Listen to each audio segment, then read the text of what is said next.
March 6, 1945, 3:47 p.m., Cologne Cathedral Square, Germany. The gunner's periscope on the Panther tank shattered into a spiderweb of cracks. Feldwebel Carl Hoffman pressed his eye against it, straining to identify the unfamiliar silhouette emerging from the rubble-strewn street. For 3 years, he had memorized every American tank profile. He knew the high-riding Sherman with its 75mm pop gun. He knew the Stuart light tanks his comrades called toy Panzers. But this was something else entirely. "Das ist kein Sherman," he whispered into the intercom, his voice carrying a tremor his crew had never heard before. "That's not a Sherman." Through the cracked optics, he could see the massive gun barrel, longer, thicker than any American tank gun he'd encountered. The hull sat lower, more angular. The turret was enormous. His mind raced through every recognition chart.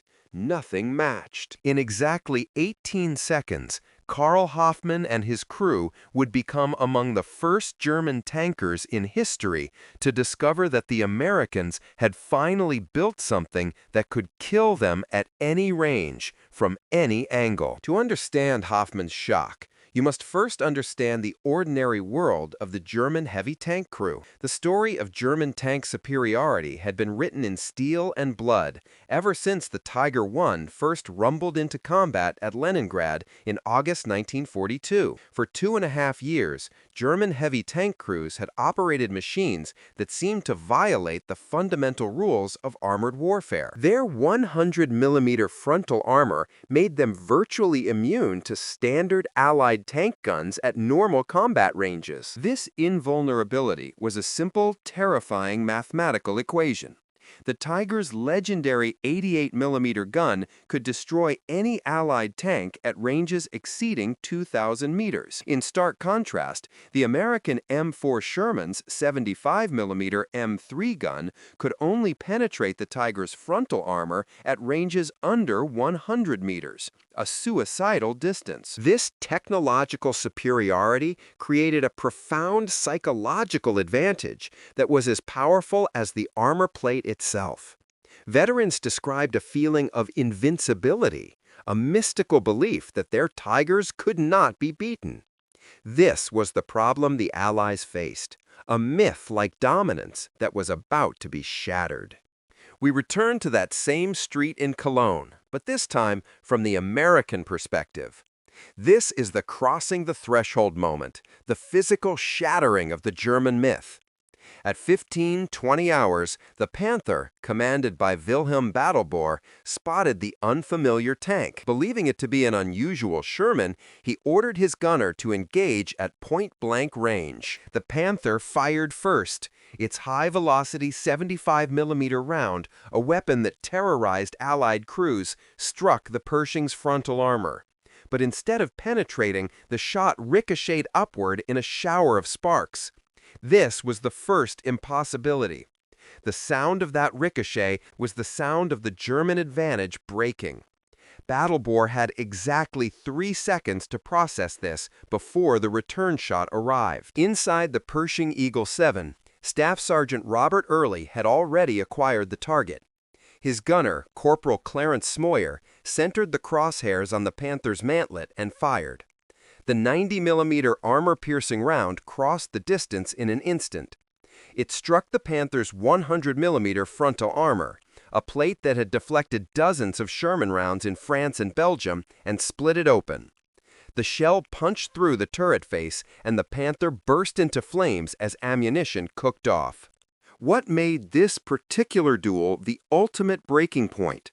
What turned this engagement from a battlefield rumor into a psychological catastrophe for the entire Panzerwaffe?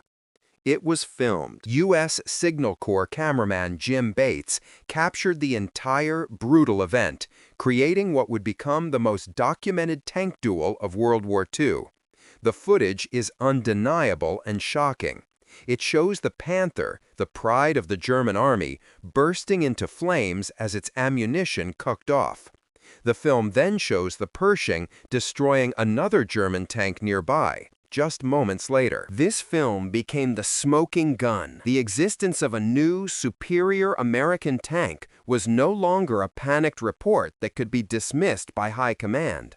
It was now a documented, irrefutable, and terrifying reality. That shocking proof was about to spread through the German ranks and shatter the very myth that held their morale together. This alien tank had, in fact, been born 8,000 kilometers away at the Detroit Tank Arsenal. It was the solution to a bitter American problem. The realization that their M4 Sherman, designed in 1941, was now dangerously behind and outclassed in every category that mattered by the Tigers and Panthers it faced in Normandy. The solution was Project T26, a massive crash effort started back in September 1942, involving 14 major contractors, 300 subcontractors, and over 50,000 workers. The reason German tankers never knew was that this entire program was shrouded in unprecedented secrecy. This secrecy was absolute. Workers at the Fisher Tank Arsenal were told they were building an improved Sherman variant. Components were manufactured in separate facilities to prevent anyone from understanding the complete design. When the first 20 Pershings were finally shipped to Europe in January 1945, they were hidden under tarps and listed on shipping manifests with false codes, disguised as heavy maintenance equipment. The Germans weren't just surprised. They had been deliberately and successfully blinded. The heart of this new solution was its weapon, the 90mm M3 gun, a marvel of American engineering. This was not a modified tank cannon, but a direct descendant of the successful 90mm anti-aircraft gun, adapted for the singular purpose of killing panzers. This gun introduced a new, terrifying mathematics to the battlefield. It fired a 24-pound armor-piercing round at a blistering velocity of over 2,800 feet per second. The standard M82 APC round could punch through 119 millimeters of armor at 500 yards. This was the number that changed everything. It was more than enough to punch through a Tiger's frontal armor at combat ranges. The Tiger's 100mm plate was no longer virtually immune. But the real terror for the German tankers, what would have shattered any remaining morale, was the newer T30 E16 HOP, high-velocity armor-piercing round. With its dense tungsten carbide core, this projectile could penetrate 221 millimeters of armor at the same range. This was enough to threaten even the mighty King Tiger. The German invincibility math from the past 3 years had just been rendered obsolete by a new and far deadlier American equation. The filmed destruction of the Panther at Cologne triggered an intelligence crisis within the Wehrmacht. German high command immediately issued urgent directives demanding all units report immediately any encounters with new American heavy tanks. The responses that flooded in created panic. Multiple crews reported American tanks with 90mm class guns destroying Panthers and Tigers at ranges exceeding 1,500 meters. This was the first road of trials, a complete intellectual shock. The German intelligence failure was complete. Tank schools had no information about the new American vehicle. Recognition charts didn't exist. Unable to conceive of an entirely new American heavy tank, German commanders tragically misidentified it as the long-gun Sherman. This misunderstanding contributed to tactical errors as German crews attempted to engage Pershings using anti-Hermann tactics, a fatal mistake that would cost many of them their lives. This intelligence crisis was immediately followed by a profound engineering shock. This was the second road of trials. When German technical officers finally got to examine captured and knocked out Pershings, what they discovered challenged every assumption about American tank design. The Americans, who they had dismissed as only capable of crude mass production, had been hiding a technological leap. The cast turret was a single piece, a massive component that required manufacturing capabilities Germany had never developed for such large components. The Ford GAF V8 engine produced 500 horsepower while maintaining a level of reliability German engines couldn't achieve. But the most shocking discoveries were in the systems. The Pershing possessed a gun stabilization system that allowed accurate fire while moving, something German Tigers couldn't do. This wasn't just an upgraded Sherman. German technical officers reported this represented advanced engineering. The Germans were realizing, in a moment of pure shock, that the Americans hadn't just matched them.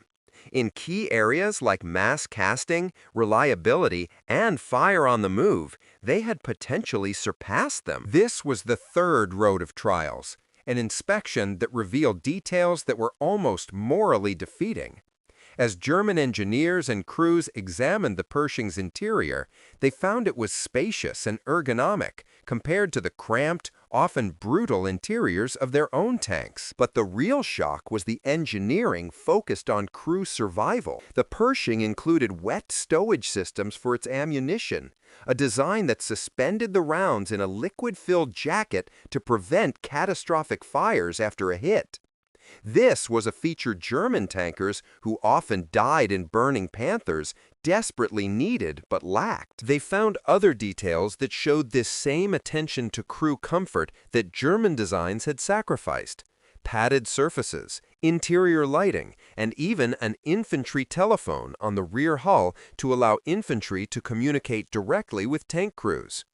This wasn't a crude weapon. It was an advanced, survivable, and integrated system built by an enemy that seemingly valued the lives of its tankers. This was the final, crushing blow of the road of trials, the industrial shock. As German crews learned the production mathematics through interrogations and captured documents, their last hope evaporated. This was the full truth, the elixir that proved the war was unwinnable. While Germany struggled to produce 100 tanks per month by early 1945, American factories, once fully converted, were completing Pershings in hours. By October 1945, America had produced 2,212 M26 Pershing tanks. Now, for the devastating contrast frame, Germany, over the entire course of the war, had produced only 1,347 Tiger I tanks and 492 King Tiger tanks. The math was horrifying. The Fisher Body's Grand Blank arsenal alone had produced 1,739 Pershings, more than Germany's entire Tiger I and King Tiger production combined. German tankers now faced the hopeless reality. Their enemy could build a tank that was equal or better, and they could build it at a rate Germany couldn't match even at its peak. This was the ordeal, the psychological climax for the Panzerwaffe. The Americans had eliminated their last advantage. This was not just a tactical setback, it was an existential blow. For years, German tactical doctrine had been built on the assumption of technical superiority. Their Tigers and Panthers were designed to compensate for numerical inferiority by engaging Allied tanks at ranges where return fire was ineffective. Now, with the arrival of the 90mm armed Pershing, that fundamental assumption was questionable. This was the psychological breaking point. In post-war interrogations, hardened German tank veterans consistently reported that learning about American heavy tanks was the moment they knew the war was truly lost. They had sustained their morale through constant retreat and overwhelming odds because they maintained faith in ultimate German victory through superior technology. The Pershing, whether they faced one directly or merely heard the reports from Cologne, destroyed it. Without that faith, the war became hopeless in their minds. Here lies the brilliant irony of the Pershing and the core thesis of its impact. Its psychological effect was paralyzing, and it far outweighed its statistical one. In total, only about 20 M26 Pershings saw actual combat during the war. 20.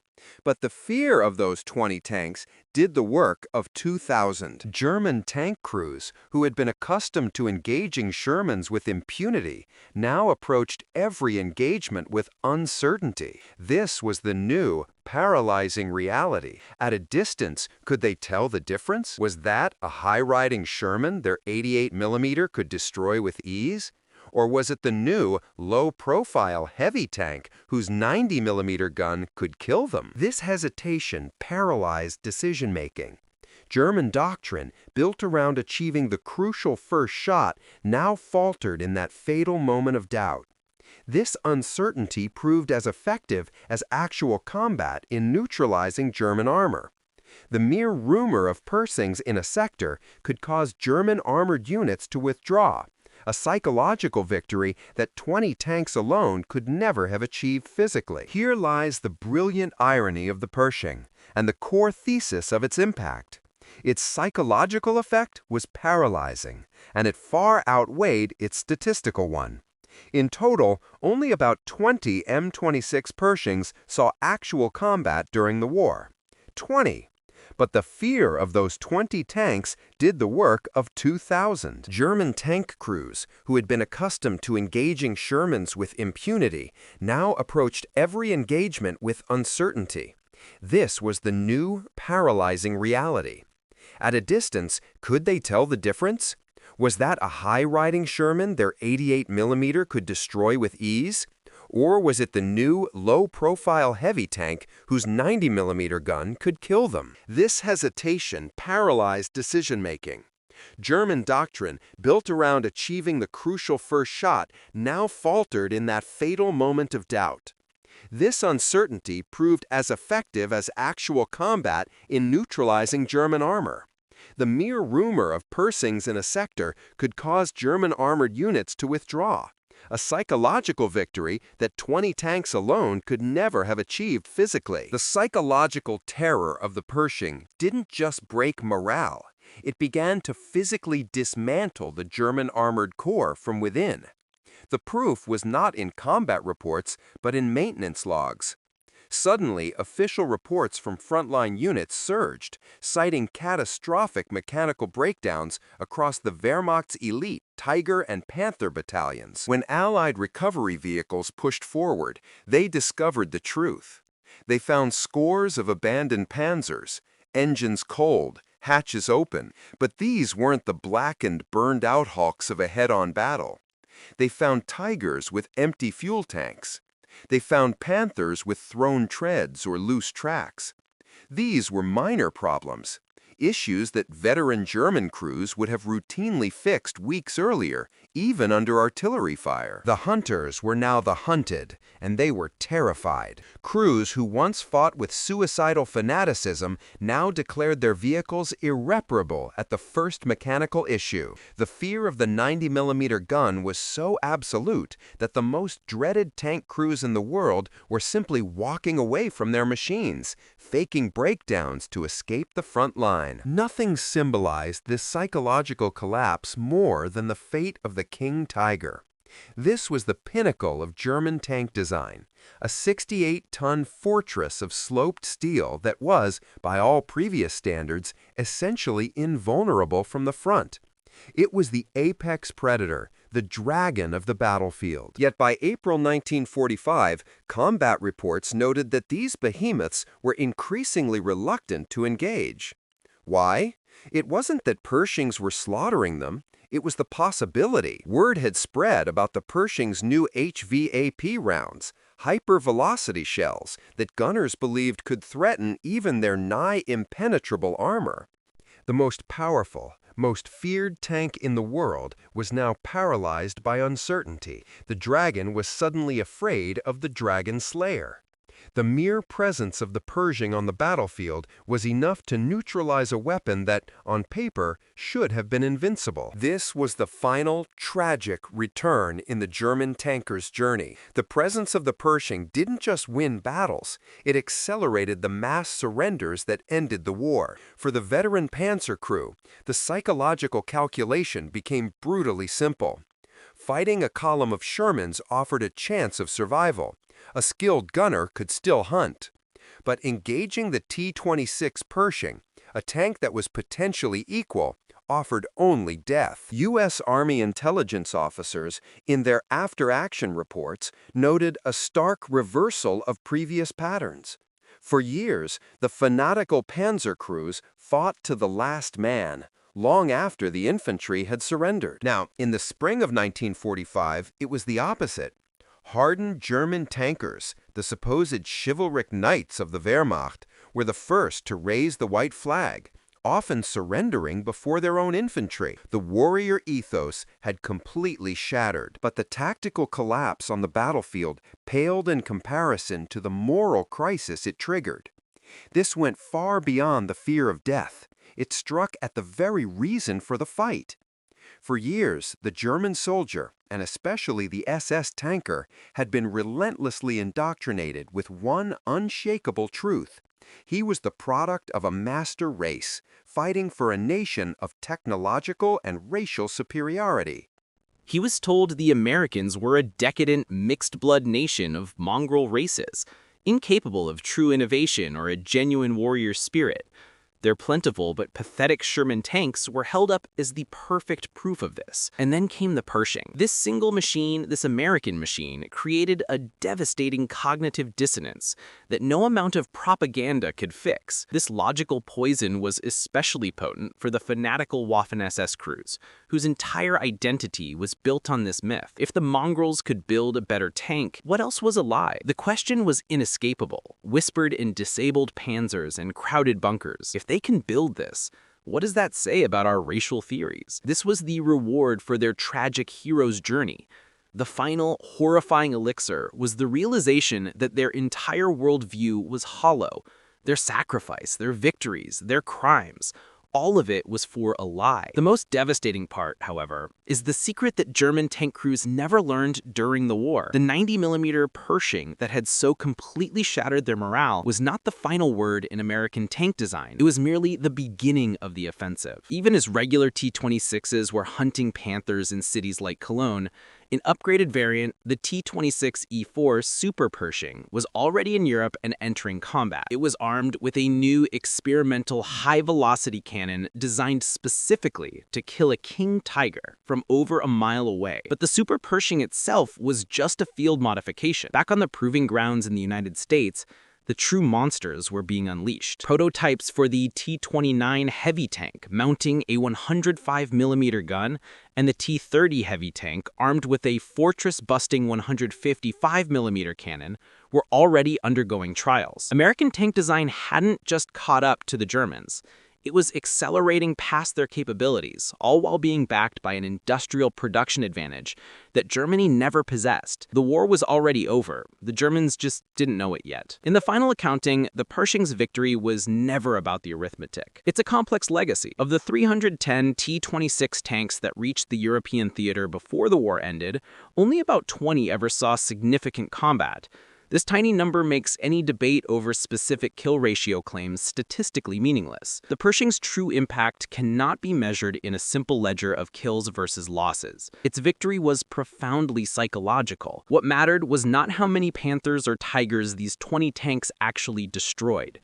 What mattered was that an entire army believed they could. The mere existence of the Pershing, the visible, terrifying proof that American industrial and technological might was not a myth, was enough to break the will of an enemy who had built their entire identity on a lie of their own superiority. In the end, the Pershing's true victory wasn't measured in a tally of destroyed German tanks, but in the complete and total destruction of German certainty. That long 90mm gun barrel that Feldwebel Hoffman saw emerging from the rebel of Cologne wasn't just a new weapon.